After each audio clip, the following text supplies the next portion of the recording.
Hey guys, so I'm gonna give you a little update, a little tour of the jet. I can't remember exactly when was the last time I posted an update on the jet. I think it was the installation, like the redo of the airlines. I don't know, it was probably like 2 or 3 months ago. Since then, I've been working on the wiring, on servo fixing, because there's some stuff I didn't like and then couldn't fix. So, but there's like yeah, lots of things has been done, and I'm seeing a bit of the end of it, where then I'll be able to work on the turbine installation and maybe do some custom work, like some paint job and whatever. But for now is the update. So I'm gonna show you how it looks like right now, and then I'll give you another update when I clean up all the wiring with snake skin and whatnot. So it's pretty hard to work on the jet. There's like a pretty good opening here for the turbine, but for everything that is airlines and wiring is through that, where I put my hands right here, and if you have to put two hands in there, it's you can't even see what you're doing. So it's either you see what you're doing and then you only work with one hand, or you can't, but you have two hands in there, which makes the job a bit easier. So lots of wires, lots of pneumatic lines, so you can still see some of the pneumatic lines that I had installed previously. Try to make it nice and neat. And then the wiring. So the jet comes from factory with like a plywood plate here for the receiver, the gyro, the UAT, and the fuel pump. And I think they also plan on putting like the smoke pump on it. But I decided to redo a plate, like 3D printed Pagey plate, with specific insert and with like a better design, and find that I can really do what I want. And then I added that plate here ahead of like the fuel tank that's gonna come right here, where I have the smoke pump and the Unilight controller for all the lights in the plane. So the plate I'm talking about is this one, and so that was like the prototype. Here is the final version with a better texture finish, and that is the plate for the light controller and then the smoke pump. So I have like the fuel pump, the UAT, the controller, the gyro here, Cortex gyro. I have a primary receiver here, a backup receiver in 900 megahertz, and I have a secondary receiver here that is not mounted on the plate, because it's gonna be mounted right here, just to have like be able to place two antenna further back in the fuselage, to help a bit with the diversity. So that plate, there's lots of wiring going under that plate, because you have to have wire going from the primary receiver to the gyro, then all the control surfaces and nose wheel have to leave that gyro and go toward the plane. From the primary, you also have like the flaps, the air brakes, the gear, the lights, the pilot head that leave that receiver, and then all the connection between each receiver. And I also have wires for binding and programming and all that stuff that's gonna ended up being here on that binding / programming plate. So if I need to update a receiver or reprogram the Unilight or reprogram the Cortex, I can just plug it from here, which makes the things way easier. Like I said, there's not much room here, and it just becomes a disaster even more if you have to fit a bind plug that is already plugged to something, and you have to shove it between wires and plugs and stuff like that. It quickly becomes a nightmare. Anyway, so that's one thing. And then so you can see all the different wires that gonna go under that plate. It's gonna make it a bit cleaner to not see all that.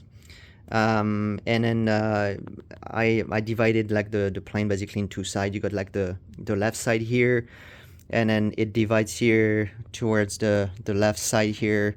So all for the aileron, the flaps, the lights, and all that stuff.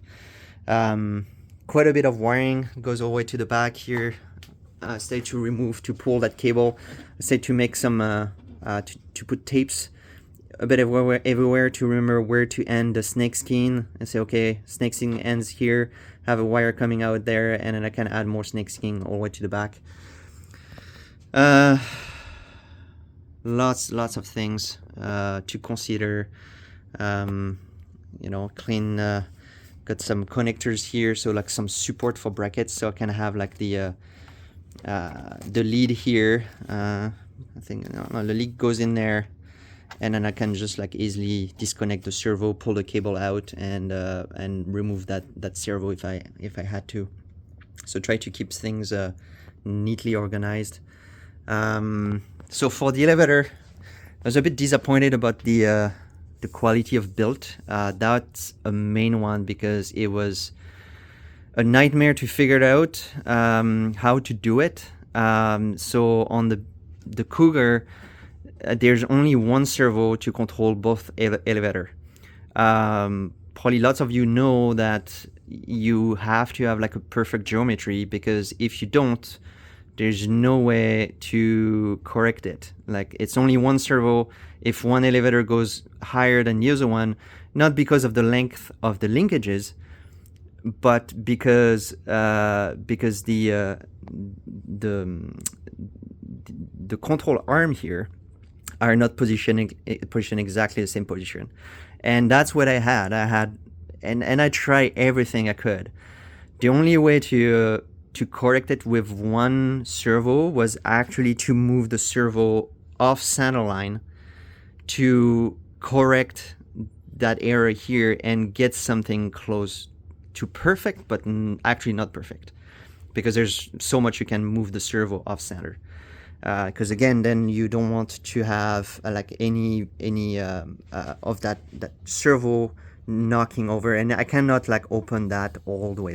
It's already pretty big opening. So I decided to give up on using only one servo and install a second servo. So I had to replace the BVM servo, which is like a standard size servo, to two low profile MKS servo, to be able to fit them in the opening that I have here. You can see some of that opening right there. That's like the hatch here. So I've been able to fit two servo in there, and actually I have like pretty good servo on the elevator, which I find like it's pretty important. So the MKS servo are definitely superior in quality than BVM. So I'm pretty happy. Maybe I'll end up like switching to MKS on the rest of the plane, but we'll see with time. Anyway, so that's been fixed. I got all the leads coming through here for the rudder and then the elevators. I replaced the regular connection for the light that goes to the strobe that is on top of the rudder by an ashlock, and I made a mount for it. Same thing for the wings here. I got a 12-pin ashlock connector, and I made a mount for it. I'm pretty pleased with the mount I made, because it's just you slide them in from the inside and they lock in, and you don't need any glue or anything. You can just pull them out, and I have to 3D print a small tool right now I'm using a flight screwdriver, but like with a small tool you can just press on that small lock and then pull the ashlock. So another good design. Maybe at some point I'll end up selling those things online, but for now I have other priority. Did some cleanup on the landing gear with like the airline and then the wire going to the landing light. Better than just zip ties. Look cleaner, more scale. I had to reprint a mount for the landing lights. They're only glued with a piece of plywood, and as BVM amazing quality of build, they ended up like gluing the landing lights right here and preventing the landing gear to fully retract, like the shock. So they're the wheels, you basically just put the weight empty plane weight on the landing gear, and they were like maybe 5 millimeters away from touching the landing lights. Good job, BVM. And so I ended up like designing a bracket for the landing lights. Yeah, that's about it. And then also here underneath, I got my remote switch kind of receiver, like remote switch here, that plugs into that that, how you call that? It's like a power switch thingy to power the jet. So one side is for the receiver and lights and fuel pump, and this one is only for the turbine. So the turbine is 3S, the rest is 2S. I got the altimeter sensor here, and that is a connection for the pitot tube that's going to be installed in the nose.